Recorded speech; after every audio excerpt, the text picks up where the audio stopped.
Declan Rice has gone ahead and revealed to us why he snubbed Manchester City for the club of Arsenal. Welcome to Rokani Media. You guys are really doing great.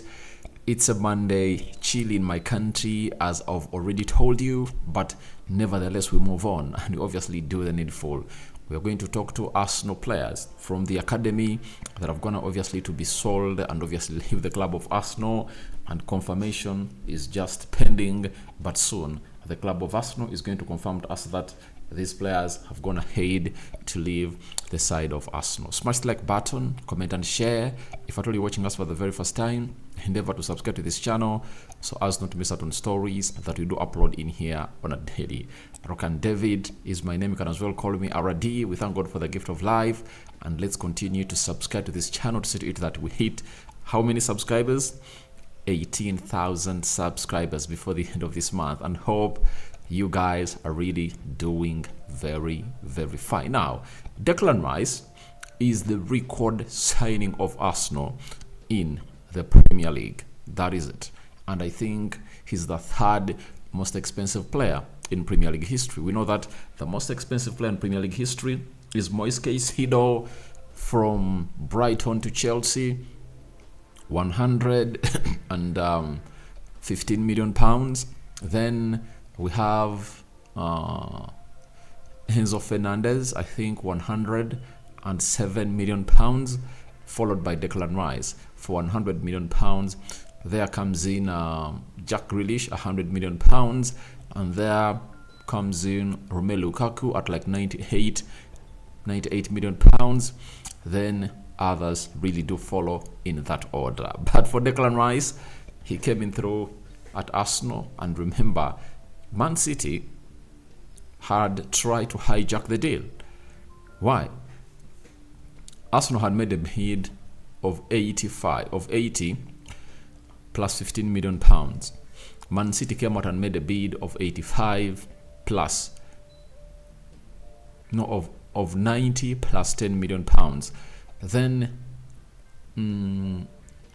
Arsenal came up and obviously made the second bid, and that second bid was worth 100 million pounds. Then when Man City made a higher bid, that was the second bid, obviously Arsenal went ahead to really put in a higher bid of 105 million pounds to sign Declan Rice, and that came to pass.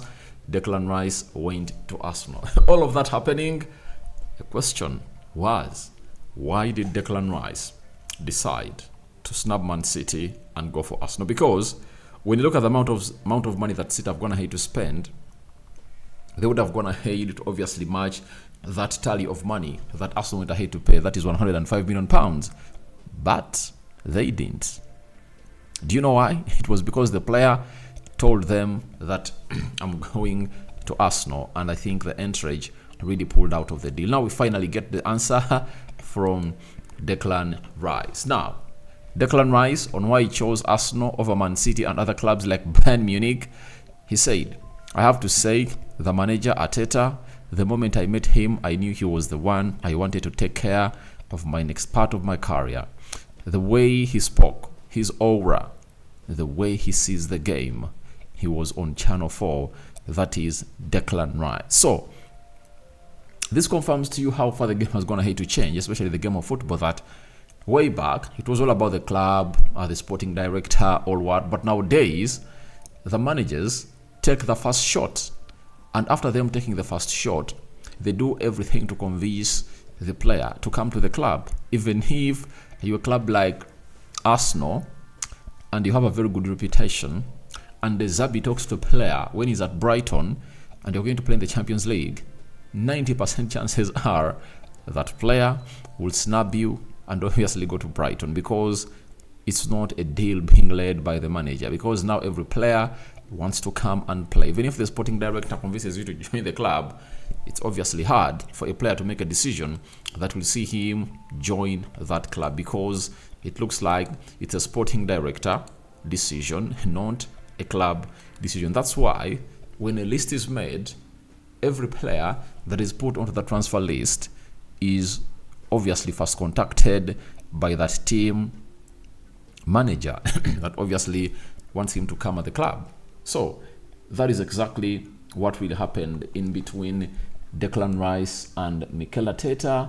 And the moment he met him, talked to him, obviously there is nothing far much better he would really call from a person or from Arteta to obviously hand him his career. And that is really very, very, very, very, very convincing and very much shocking on the other side, because for a team that had just won a treble, how could Declan Rice not give it his trust?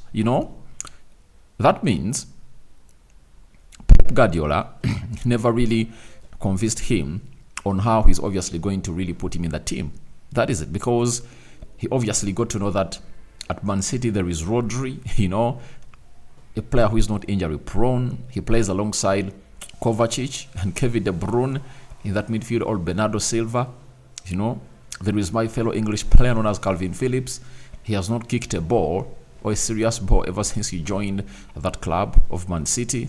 This is the second season, I think, in a row where Calvin Phillips is obviously not coming in through to play any role in the team of Manchester City. So when he looked at all those and compared it with Arsenal, because Arsenal has two starting CDMs, that is Thomas Partey and Jorginho, who are in their early 30s, right? So when you weigh in the two, obviously Arsenal provided much more regular playing time than Man City. Arsenal saw him as a player that could obviously change the plan of their season, concerned to how they had gone ahead to accomplish the previous season. So Rice were added and said so far the decision has paid off. I feel real at home. I always had that gut feeling that Arsenal would be the club. From the moment I walked in, I've always wanted to reach top level, and at Arsenal, that's what I see myself doing the best. Obviously, he has settled in the club, though not very well in the team of Arsenal. If at all you look at how he plays, you obviously have to really respect Arteta for the decision he made. And I told you why Arteta went ahead for Kai Havertz and Declan Rice. Some people don't know why. Last season, Arteta believed that he lacked some physicality and mobility in that midfield. That's why you see to it that he's trying to play Kai Havertz and Declan Rice in that midfield, because they both have aerial presence, they cover a lot of distance, they are physically strong, and they are good at really holding and passing that ball. So that was the aim of Mikel Arteta getting in these players, and he is getting his dream come true because the manager likes him.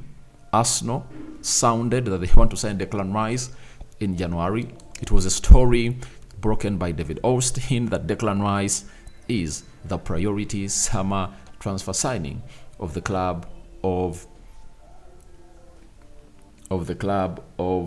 Arsenal. So that is what really happened, and I think for Declan Rice it's paying off, and for Arsenal it's paying off, but we don't know for how long is it going to be paid off, because when they faced Manchester United, that midfield was not progressive, Now wait to see Declan Rice when they're playing teams like Man City, Spurs, a team that is trying to build, from behind through the central axis of the pitch to obviously reach your goal. Because in the next 4 games Arsenal are playing, they're having Everton, they're having I think there is Bournemouth, there is which other team is there? Man City and Tottenham Hotspur. So that's when you're going to see the real Arsenal coming into play and see exactly how everything is going to come to play for Declan Rice. Those are the games that are going to show us that Declan Rice has gone ahead to fit the club of Arsenal. Because at Man United, Arsenal was playing very compact. They never committed a lot through the midfield, and United never really asked Arsenal very many questions on the day, especially through the midfield. And that's why he really looked good and he scored a goal, and that goal really went ahead to cover everything that obviously most people really never saw. But for my case, I believe there is a player in Declan Rice, but he's an overrated player, but he can obviously find himself moving on and on and on and thriving at the club of Arsenal. Now, after that, let's talk a little bit about Flores, Marcelo Flores, the Mexicano who has been groomed at the club of Arsenal, and I told you that he is leaving the club of Arsenal. And finally, we have something to say about him. Fabrizio Romano is going to hate to drop that hint that Marcelo Flores has signed contract as a new Tigres player on a permanent deal from Arsenal. Documents completed for Flores, who's next one to leave the club after Nicolas Pepe. Now, Flores is really a very good player, but I think he's going to hate to make some good choice. Sometimes you need to go on and play back from your home yard and you gain the experience and obviously the confidence. Maybe he went ahead to lose his confidence while still at Arsenal in the academy, and he couldn't really get enough playing time as required. And it's always better to go back to Mexico, because Mexico has been always a fishing ground for some big teams. For example, United got Chicharito from Mexico, raw talent. Ferguson brought it at Old Trafford, polished that raw diamond, and obviously he became one of the best strikers in history at Manchester United and in the world. So the world has its cameras at Mexico. That is it. And I think what is pushing him to go off, obviously, and play that side is because the World Cup of 2024 is going to be played in Canada, America, and Mexico. And he wants to be part of the national team of Mexico. And maybe he believes that when he plays the World Cup, then his doors in the European market will obviously open and see him hitting the ground running to obviously take himself to where he deserves to be. So he's soon going to be announced as one of the players leaving the club of Arsenal ASAP. So that is it. So he's not only the one who is leaving Arsenal now. There is another midfielder who's going to head to leave Arsenal, and he has gone ahead to go to Qatar to play his game of football that side. Qatar side, Al Bida SC has had to unveil Tim Akinola as a new signing from Arsenal on a permanent deal. Akinola has already signed a 3-year contract at Al Bida. Arsenal gave the green light earlier this week. Now, this guy is 22 years of age from the academy of Arsenal, and they want him out. Obviously, at the age of 22, if at all you are at Arsenal and you've not yet featured into the first team, that means you've failed to pass the test. You've failed to pass the test. And after failing to pass the test, that shows you exactly what you should do next. Obviously, pressing the exit button and find elsewhere to play your game. Players between the age of from 20 onwards are not showing any progress to get into the first team of the team or the squad. Then you just have to show your back to the door of London Conley and try to find your career elsewhere. And that's what these players are trying to do. So guys, your thoughts on Declan Rice snubbing Man City for Arsenal are welcome in the comment section below. What do you make about that? And secondly, Flores, Marcelo leaving and Akinola leaving for Qatar side. Are you going to miss them at Arsenal or not, because they are living on a permanent basis? I cover you all in the precious blood of Jesus Christ. May the living to God bless you abundantly. Rokani David remains my name. I sign out for now. See you later. And may the living to God bless you abundantly. My Muslim viewers and subscribers, Barakallahu Fikum. Ciao, ciao.